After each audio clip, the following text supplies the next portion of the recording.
who is Jester? I would say feral, wild man, caveman, rolled into one.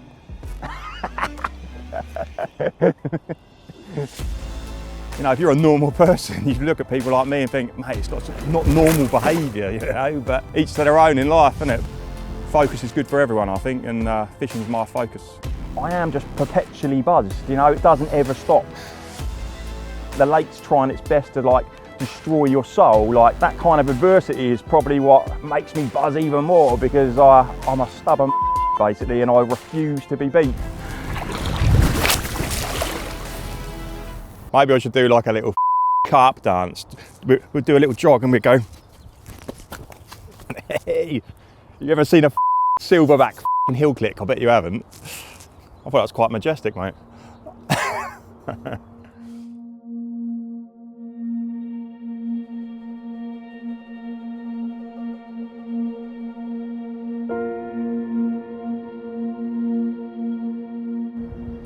Thing of beauty, isn't it? Look at it.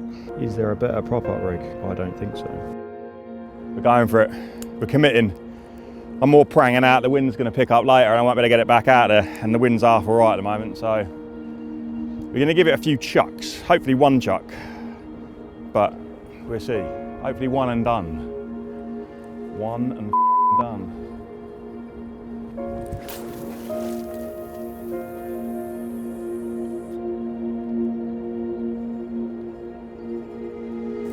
One and done! Love it. It's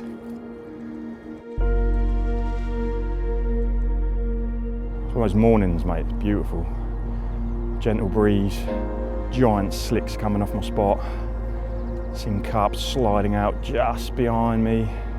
Fortunately I had a tench, but the pyramid effect, that's what we're going for, mate. Start off small, we can only get bigger.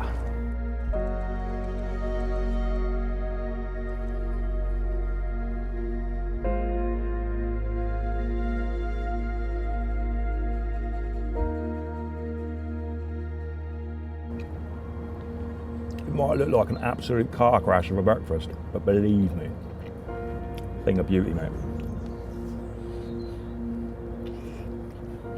And to make my morning get better, my spot's licking again. Come on the carp.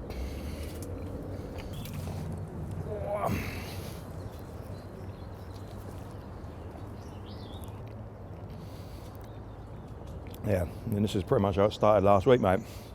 Started chowing down on food, and yeah, well, the rod's churned off, but we had a tench this morning, which was the catalyst, should we say, the pyramid effect of things getting going last week. So yeah, as unwanted as old Tinker is, hopefully the same pattern as last week follows, and yeah, the carp won't be too far away, Joe.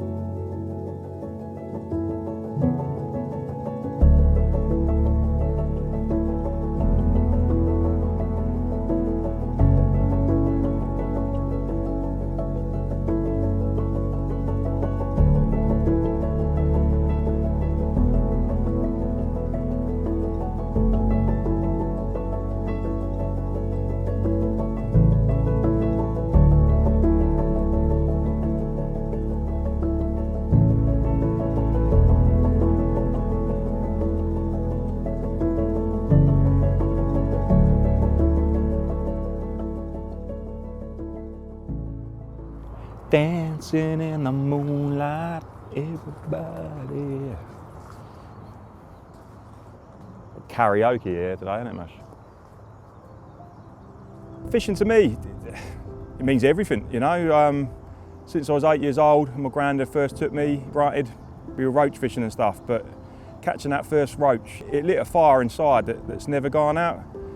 You know, since then, like everyone, fish for various species and stuff, but the big carp buzz, you know, it sort of got hold of me, you know. It's It's what drives me, it's my focus, it's my passion in life. You know, like a lot of people I'd imagine, you know. I don't stop thinking about it. It's that relentless chase. It's an obsession, like, you know, an unhealthy obsession if you ask me, missus, like. But, you know, unfortunately for my kids, like, they sacrifice not seeing me at times, but it's that drive to catch big carp, man. It gets you, you know. I spoke to my mates about it and stuff, and I don't know, a bit morbid maybe, like, but the one thing that saddens me about dying is never been able to do it again, you know. Like, I love it. I just think the escape, that's what fishing's all about, you know. It's just good for your soul, being outside, seeing the worst that Mother Nature can throw at you, you know. It's whether you're wet, you're cold, covered in crap, you know, it doesn't matter, man. It's just like my love and drive for it. It never ends, you know. Yeah, I just don't think you can beat it.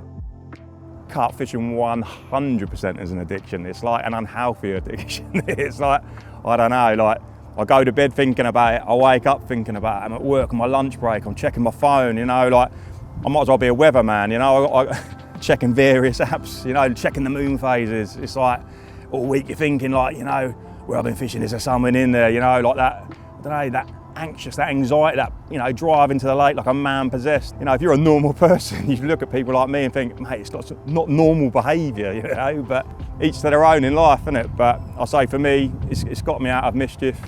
It's been my saviour at times, and I wouldn't change fishing for the world, you know. It'd be like a void not having fishing in my life. Focus is good for everyone, I think, and fishing's my focus.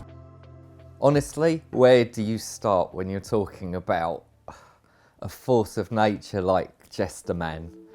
Chris Whitehorn encompasses kind of almost everything that I love about the big carp scene, but in a throwback to the like 80s, 90s kind of ethos of carp fishing.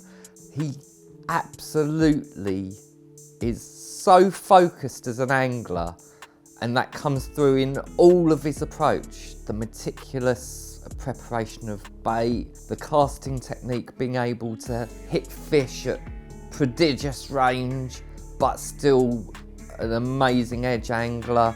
It's the whole gambit.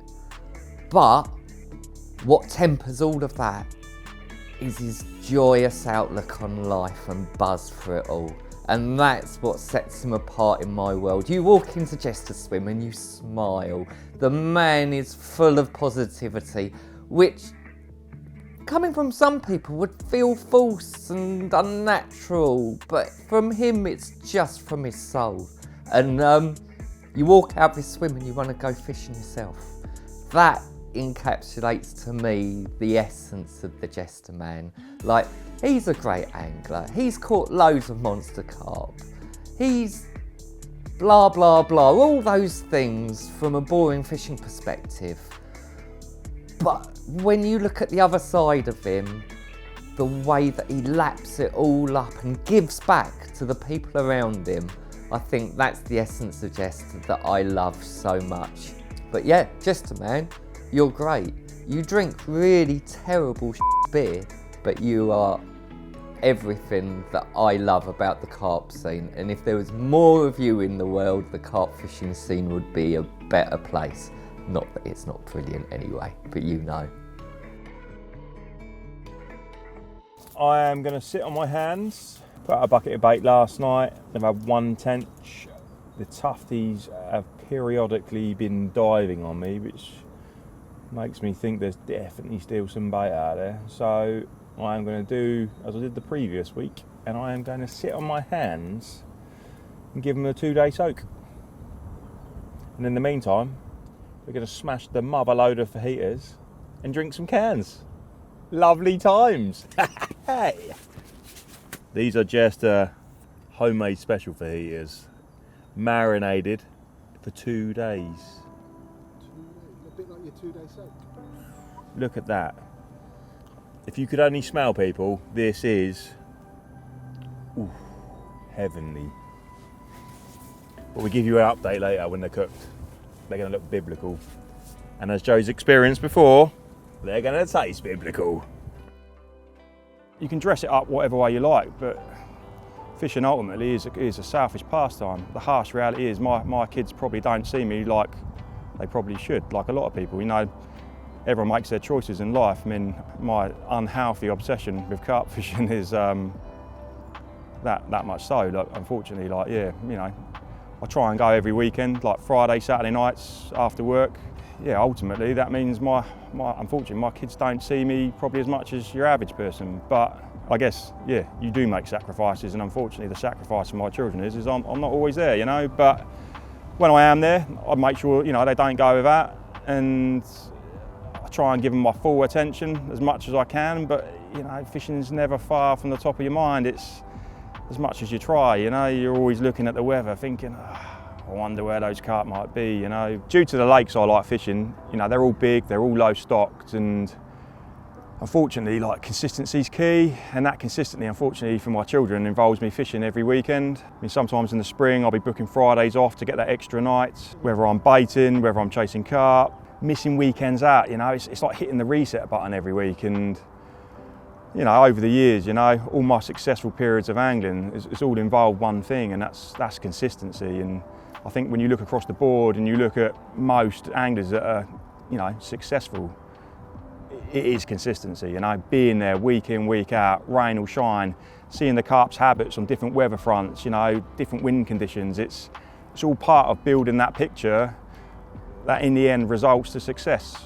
For like a lot of you watching this probably, you know, the reality is you're a weekend angler like myself. Yeah, being a weekend angler, there are frustrations. When I was a single man, I had a lot more time available. I could pre-bait in the week, you know, I could do my evening walks, but due to family commitments now, especially seeing as I fish most weekends, if it isn't the weekend, Friday, Saturday night, then, you know, I've got to spend my time with my family. Unfortunately, they don't get to see me enough, and I feel obliged to make time for them in the week. So yeah, it's frustrating, especially when you turn up after work on a Friday, lakes are busy, you know, swims you want to be in are taken.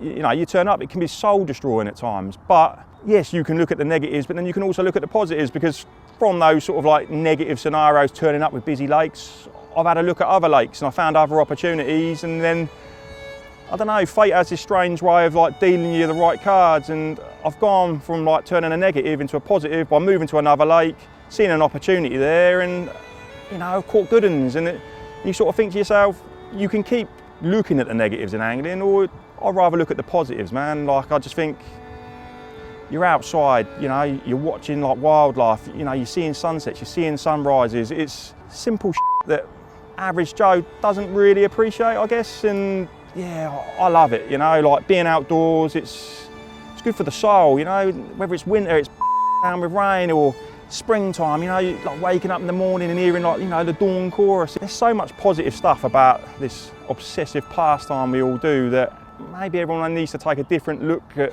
some of the things in angling that people deem as negative and concentrate more on the positives, you know. But that's my take on it personally.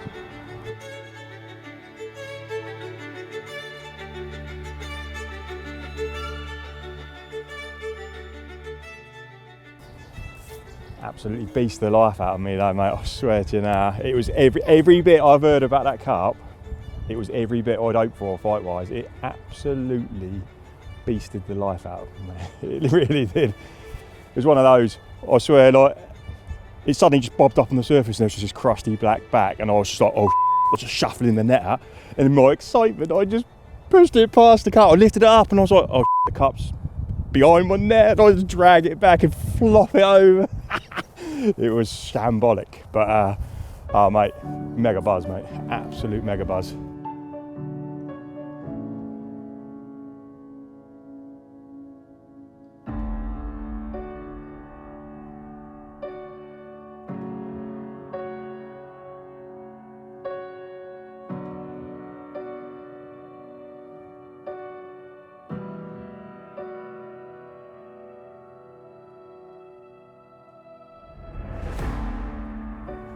An absolute winter Goliath.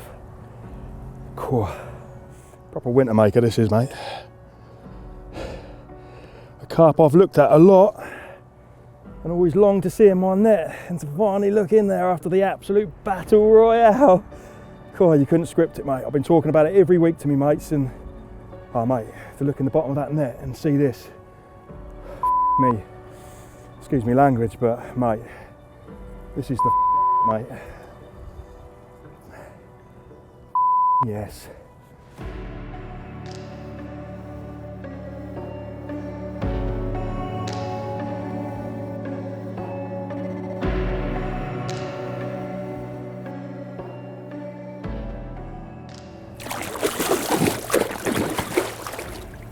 I think she was ready to go. Get on, boy. I know a lot of people hang their rods up in the winter, but for me, the winter's probably one of my favourite times of the year, which sounds ludicrous, you know. I suppose if you ask most people, it'd be spring or like autumn, but for me, winter, hands down, is my favourite time of year.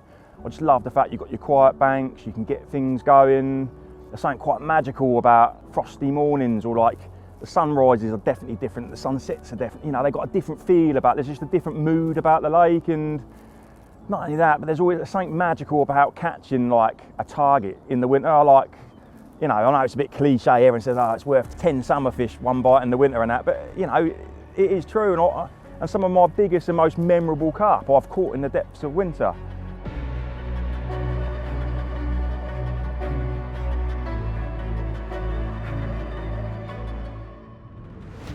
I think one of the amazing things about big carp fishing, the big carp scene, are the characters. You know, you get these characters that move through it, and you know, they come and go in the scene, and you get to meet them every now and again. And you know, one of the big characters I've met in the last couple of years is this guy Jester. Get on, boy! Funny how I met him, really. It's sort of partly through work, partly through fishing, partly through the scene, as it were. I heard a bit about him, and you know, he was a bit of an intriguing character, if I'm honest. You know, I'd sort of heard about him down on the sort of coast where he sort of fished a lot. He was this big rangy angler, and then we sort of crossed paths, you know, like you do in this game. You meet these characters and you connect to a degree, and he was just one of those guys that I knew I would connect with, and we had something more in common than just the fishing. You know, he had a love of nature, a love of the great outdoors, and one of the great things that I loved about his character as soon as I met him was his tenacity, the way that he would just go for it and grind out a result in the best possible way with a great love of what he was doing and a passion. And I think if you've got that as an angler, you've got it all. You know, there's nothing more to give and there's nothing more to take. You're gonna enjoy your angling and enjoy every result, whether it be your own result or that of others. And the likes of Jester take just as much joy out of seeing someone else catch a carp than they do in their own captures. And I think that's absolutely brilliant. Right, Joe, we got so much, we're going to have to do it in 2 batches.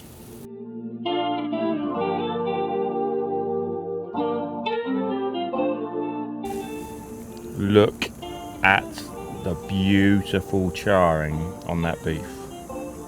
Thing of beauty. Round 2. One more round to go. Here we go, look. I want to give it a little bit of finesse.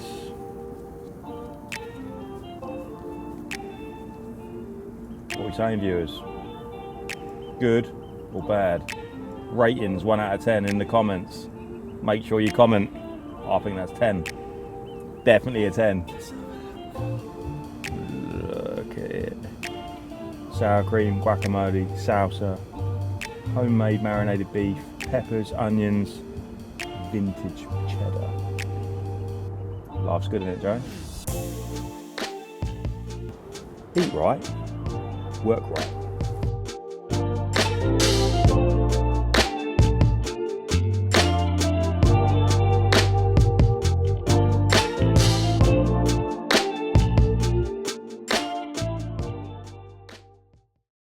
Yeah, so a little morning update. So during the night, I had another tench on the middle rod, which is obviously the rod I had the tench on yesterday morning. Bearing in mind I've got 2 rods, like a matter of feet either side, and I hadn't had any bites on them at all. Like from tench or carp.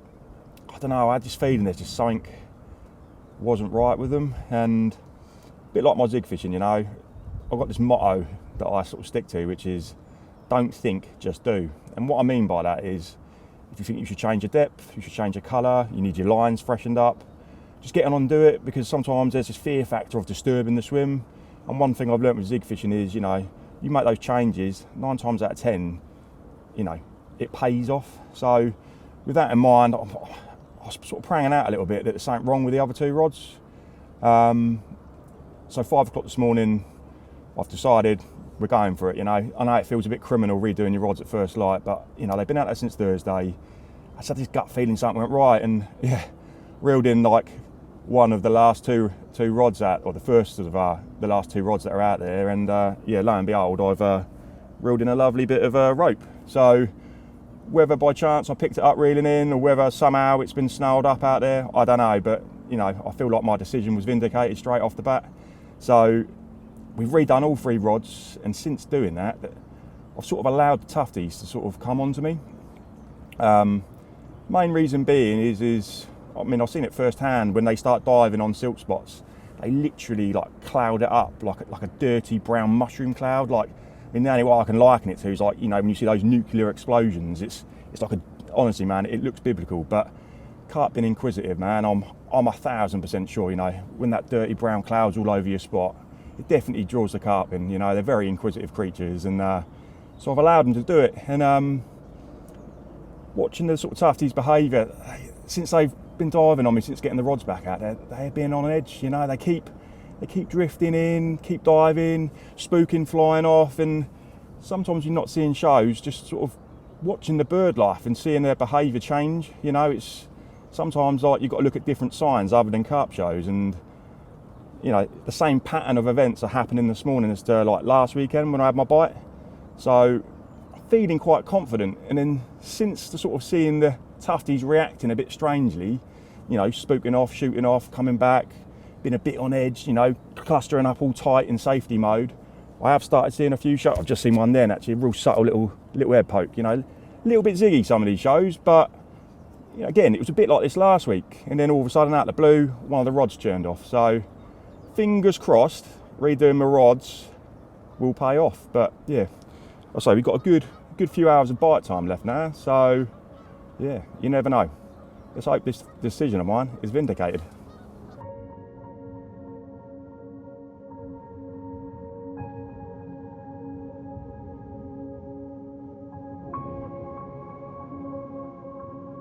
Fortunately for me, I grew up living near the New Forest, and in and around the New Forest, you know, there's an abundance of rivers, lakes, you know, and it would see me most weekends, you know, fishing in like all the little streams, sometimes like the little lakes and stuff. And then eventually, once I sort of started getting into carp fishing a bit more, Nutsey was like on my doorstep, and it was like an amazing place to cut your teeth. Sort of been like 14, 15 years old, you know, you'd be climbing up trees, fishing little gravel spots, hand placing rigs, you know, it was like the perfect sort of like learning ground, if you know what I mean. And yeah, it really got like the big carp buzz going for me fishing Nutsey.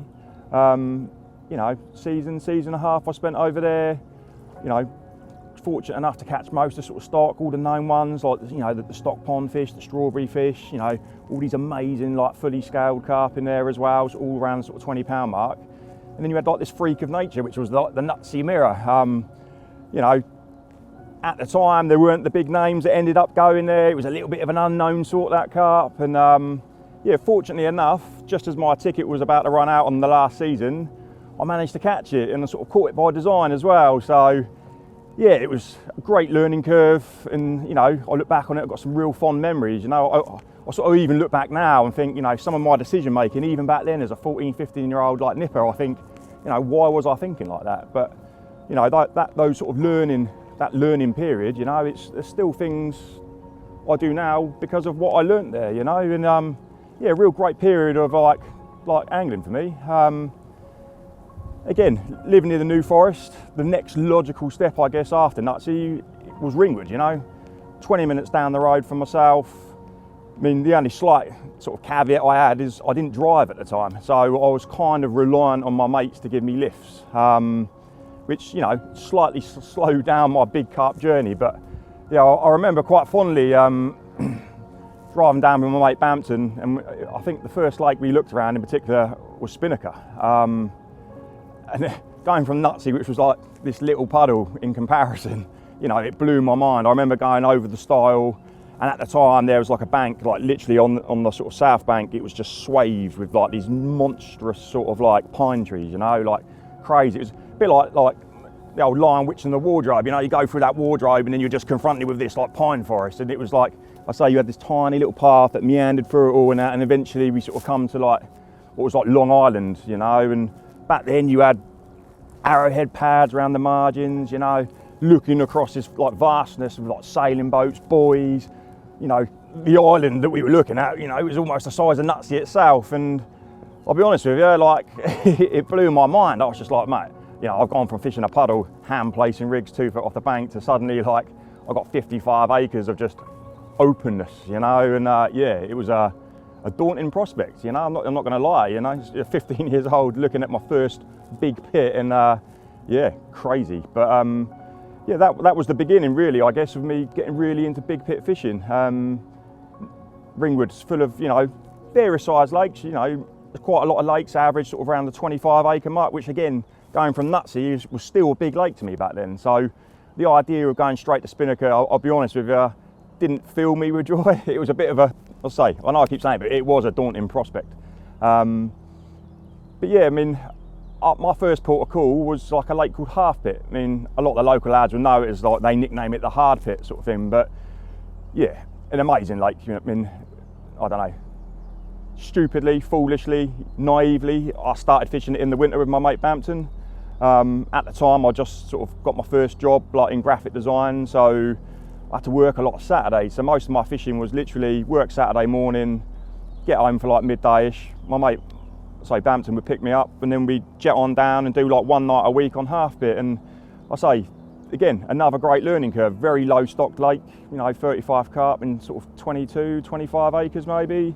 And yeah, somehow managed to fluke out 5 carp that winter, and you know, and caught a real rare one that, as far as I know today, it's still never been caught since. You know, mega scaly one, big plated mirror and that, real plump belly on him, proper cool fish. And yeah, you know, that give me that taste for big pit fishing, really. And it's just where I'm happy, you know. I like the fact that you've got that level of isolation. You don't feel sort of like, I don't know, that claustrophobic feeling you get on small ponds. I mean, anyone that fishes small ponds all have, you know, flitted between big pits and small pits. You've got that freedom, you know, when you're fishing a big pit. And yeah, that's what I buzz for, you know. That is my drive. It's when Mother Nature sort of comes in, you really are up against the elements. And I don't know, you don't quite get that feeling, like that alive feeling, I guess, when you're fishing smaller lakes. I think, you know, when you've got the wind battering into you know, everything feels like it's against you. You know, especially on sailing lakes, you've got the buoys, you've got the weed. Yeah, you know, it's raw, and I think that rawness is what really does appeal to me with big pit fishing. So yeah, after fishing Half Pit, I mean, naturally, you know, I started building up a sort of group of friends in Ringwood and stuff, and, you know, topic of conversation was always Spinnaker. Like, you know, seeing my friends catch those fish and stuff, it really was inspiring, and you know, I knew like that's where I would end up at some point. And yeah, eventually, I think it was about 2006. And at the time I had a roach pit ticket, and unfortunately, like, it was savagely busy. And I remember calling up one of my mates who was over Spinnaker, and I was like, how busy is it? And he's like, there's just no one here, mate. And I thought, do you know what? Sod sitting on roach pit, like I was in like the last available swim. There was nothing there, weren't feeding it. So I called up Ash in the tackle shop, got me night ticket sorted, and I remember I sort of went down, and it was my first experience of Spinnaker, getting battered by sailing boats. You know, I was literally in my waders at one point, holding this boat off my rod tips and things. It was absolutely crazy, but I mean, mega conditions for Spinnaker. Like, wind was rolling in southeasterly in the boatyard. I remember at the time my range fishing weren't that good. You know, I was only fishing like maximum range, like 120 yards with my flimsy old rods, and yeah, somehow managed to fluke out one of the real rare ones the next morning at first light, and I had Andy's Linear. I mean, again, another epic carp, you know, like real red mahogany colours, mate, big scales and that, big old tail on him, mate, real cool carp. And yeah, that was my Spinnaker buzz. But then there was a little bit of a lull, really. I started playing football and stuff, and sort of drifted away from Spinnaker for a period of time. But yeah, around 2012, sort of kind of got that big carp buzz back on, and in my mind I was just like, I wanted to go and give Spinnaker like a proper go, I mean, for a whole season. And yeah, that's kind of like I guess you could say what got me into range fishing, because my range fishing at the time was woeful.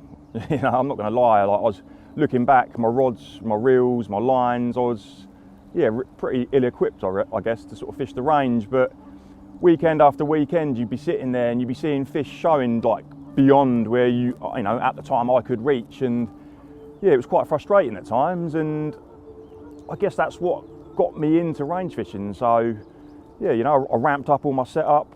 I got better rods, better reels, you know, started watching like YouTube videos, tutorials, and then, yeah, me and my mate, we were both at a point where we're like, do you know what, should we book a lesson with Terry Edmonds? And yeah, do you know, wow, worth it.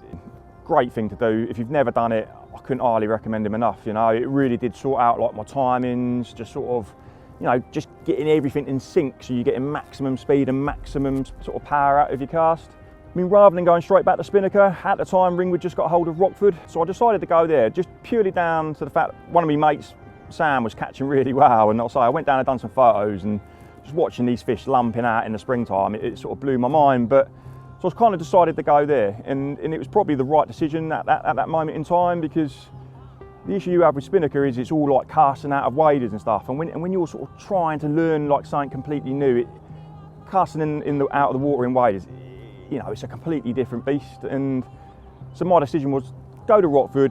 You know, it's a lot more sort of like angler range friendly, if you know what I mean. You've got bigger open swims, flatter ground and stuff, and it was like the perfect like learning ground, I guess, for like the range fishing side of things for me.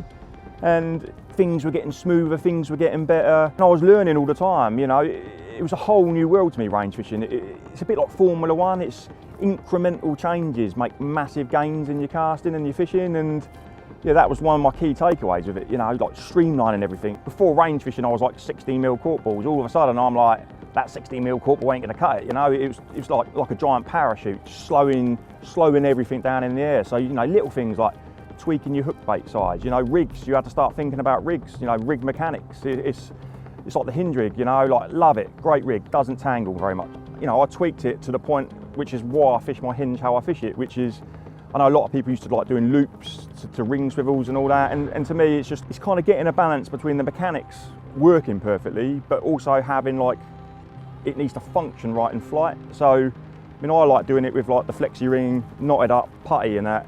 So you have got movement, but it's like controlled movement, you know, and again, that was like the game changer for me, like being able to have a rig that I could fish at 200 yards, and if need be, because of the weather, I could leave it out there for like, you know, 2 days straight, no dramas. And yeah, it really was like an eye-opener, you know, like shortening your leg core down, like, again, switching from helis to leg clips, you know, that was like a light bulb moment. I remember Matty Jackson telling me, like, mate, you want to get on the leg clips? And for that first year, I refused to switch, and yeah, after getting like royally done a few times, like, you know, like hangers slamming into blanks, but then nothing converting, and then, you know, resetting the bobbin thinking it's like a savage liner, and then 20 minutes later the same thing's happened. You're leaving your rod out there for another 24 hours, you reel it in, and like your lead's all spun up around the leg core, like been royally done, you know. And I remember switching to those leg clips, nicking the tail rubber on, big 5-ounce leads, you know, whipping them out there, tightening right down. All of a sudden, mate, those like weird sort of like getting done type bites stopped, you know. I was converting everything, you know. I wouldn't be getting that. It'd be just like big drop back, lead's been ditched, all of a sudden hanger slams up, she's whizzing, you know. And change to leg clips, it really was the game changer for me. And then, you know, braids again. I mean, especially with distance braids, they naturally are a floaty type of braid, you know. They don't want to sink. So then you've got to start getting your head around, how do I get my braid down to stop getting wiped out by weed beds? And then that's when I started using like my massive hangers. I mean, they seem excessive, but when you've got big 5-ounce leads on, I remember going home, getting all my bobbins out, putting all the weights on my scales, weighing them, just so there was like a fine balance between it not being too heavy. And I think something like it was, I don't know, just shy of 3 ounces, these hangers. And you know, they look ridiculous. I remember one of my mates saying, they're like, bloody hell, mate, they look like scaffold tubes sort of thing. But, you know, they serve a purpose. And it's, again, you need that weight just to keep those lines down. And then, again, teaming that up with like big captive back leads. Again, that was another sort of game-changing moment. Big 4-ounce captives, sink them right down to the bottom of the shelf.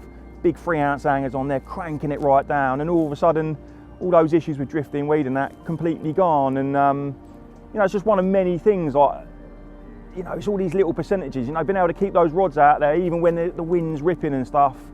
you know, that is the difference sometimes between catching and blanking. You know, like you got no rods out there, or you can't get them back out there. You're never going to catch. So you know, all these little things are all things I have to figure out. Again with the spoms, you know, like spomming, sort of working out like a sort of ideal sort of weight sort of like ratio to sort of be able to compress the rod but also keep the speed, you know. Like, it sounds all far-fetched, but this is what it was like. It was all a big learning curve, you know. We were getting spoms, filling it up with certain powders and things, and then weighing it and seeing how much it weighed, you know, like, oh, 6 ounces, too heavy, you know, you lose your tip speed. Do that little mix, 5 ounces or 4.5 ounces, and then all of a sudden you're like, that's it, that's the one, you know. So seems like far-fetched, but that is what it was like. You know, I keep coming back to the Formula One thing. It's just all those incremental sort of like tweaks and changes were like, all of a sudden you've gone from like fishing 160 yards to, you know, I'm fishing 200, 204 yards and I'm catching, you know, and it, all of a sudden, all that effort, like going back and forth, trying different things, you know, the amount of money I've wasted on various products, like, until I find like the one, you know, it's like, I know it all sounds crazy and far-fetched, but that was, you know, it wasn't just me, it was like my mates. We was all bouncing these ideas around, you know, how'd you get a marker float to pop up at 200 yards? And, you know, just doing little bits and little tweaks, you know, using stems and stuff. I know it sounds mad, but that was what it was like. It was probably like, I don't know, it was a bit like going back to fishing nutsy, you know. It was like, all of a sudden fishing felt brand new again. It was just like you having to learn, it was exciting. And yeah,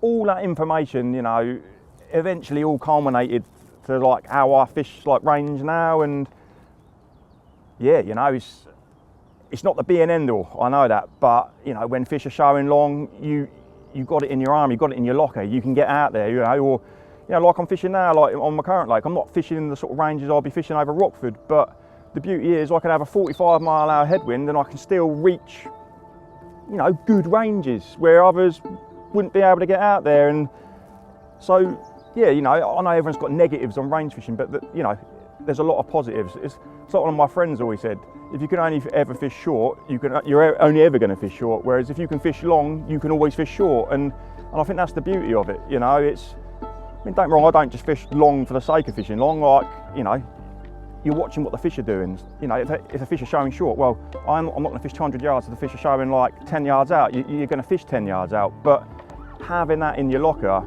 100% it's an edge, like unquestionably an edge.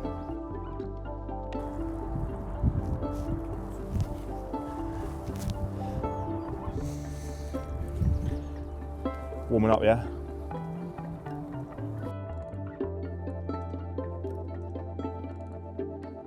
It is lunchtime now, the air pressure's high, the sun is out. I feel like any chance of a bite has been and gone, so because we seemingly keep catching tench, I'm going to top the spot up, ready for tomorrow morning. Get it out there now, and hopefully, like, there has been the odd evening show like the last couple of weeks, so plan is get the rods reset, get the bait out there, get it all nice and settled ready for that evening period. So if I do it now, we've got a good few hours for that to settle down, and generally the bite's the first light, so I've sort of kind of feel like get all the disturbance on now, and it's got a good sort of a real good 12-15 hours of like time to settle down. So that is the plan. In the meantime, we're going to spot out a bucket of bait, sip a few cans along the way.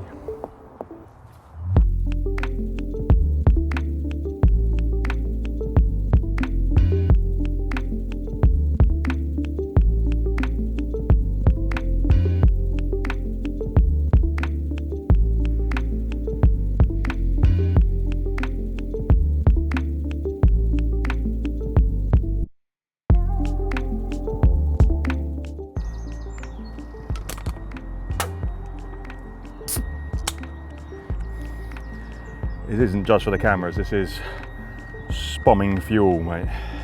Essential.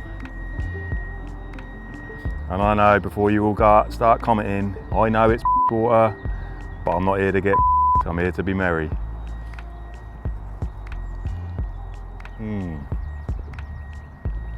Water never tasted so good.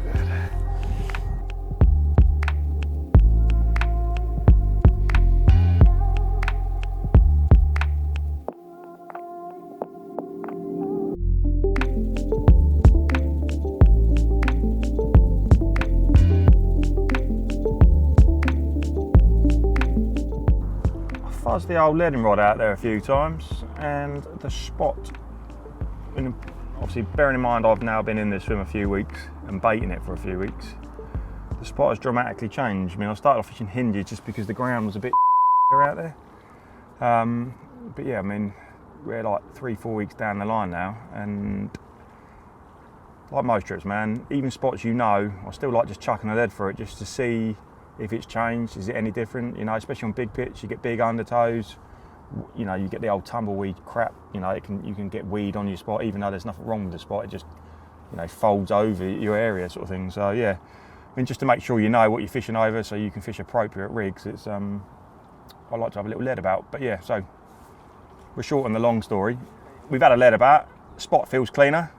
So we are going to switch from hinges to some slightly shorter Ronnie rigs because it's dramatically changed out there. I mean, it's gone from like fairly sort of claggy deep silt, I'd say, little bit of weed and stuff, to like now, man, I say, definitely get a nicer drop. And for like 2 sort of 3 foot, you get that bit of that billiard table sort of pull. So yeah, man, I'm thinking switch it up, get something a little bit lower to the bottom, and see how we go from there. I mean, depending on how these rigs come in, maybe tomorrow or the day after, if I redo them. I mean, if they come in with no weed at all, no debris, then I may even switch to complete bottom baits. But for the moment, we're going to go with some short Ronnies and see how that fares.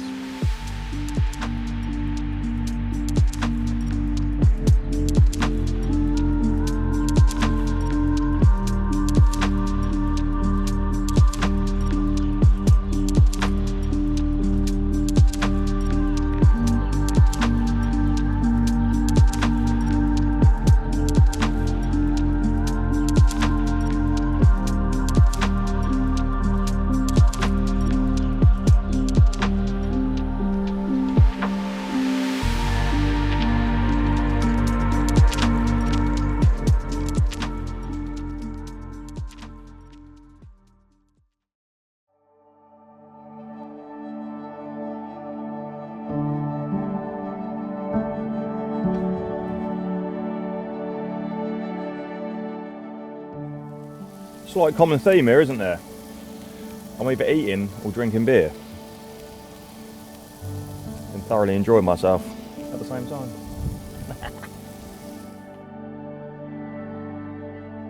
One of my mates said once before, like, I am just perpetually buzzed, you know, it doesn't ever stop, whether it's winter, whether it's summer, whether it's spring, whether it's autumn, you know, you're getting wiped out by a weed-bed, you know, like the lake's trying its best to like destroy your soul. Like, that kind of adversity is probably what makes me buzz even more, because I'm a stubborn basically, and I refuse to be beat.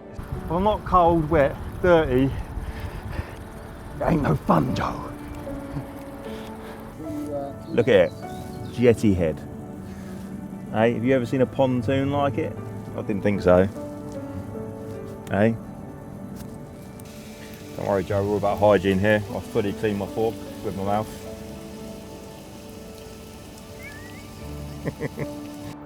Yeah, that is staying. That is the I'll tell you now, if I get a bite tomorrow morning, it's the middle rod, mate. I'll tell you now, mate. It's one of those moments where you're like, I'm like, I could caught a carp, but I've not caught a carp, I've just got the sickest drop known to man, mate. That is the one. Sorry I'm swearing a lot, but that is exciting. Yes, we like that. I am buzzed for fishing, you know, like no matter what the time of year, I am going carp fishing, and I will to the day I die, you know.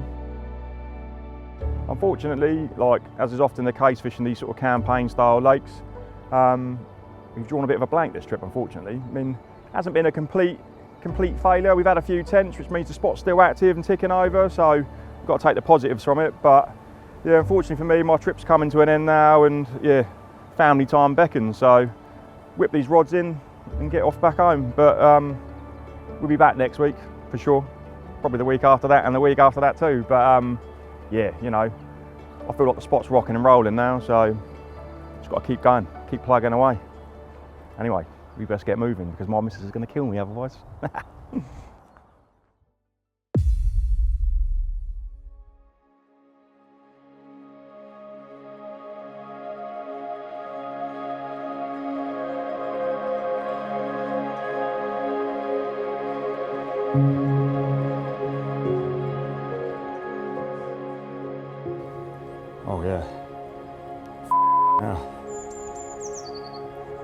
£48 one. Now, Big. that is big. That is a proper spring big one.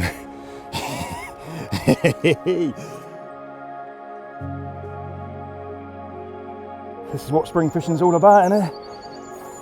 Big uns. Makes all the effort, all the hard work worthwhile, man. Quiet out there this morning, had a tench, didn't see a lot going on, but all of a sudden the tufties landed on me. Took one dive and the whole flock bolted. I was on the phone to my mate at the time. I said, mate, there's something going on out there. 3 minutes later, ramped off, and then lo and behold, doing battle with this absolute creature. Look at it. Mate, what a carp.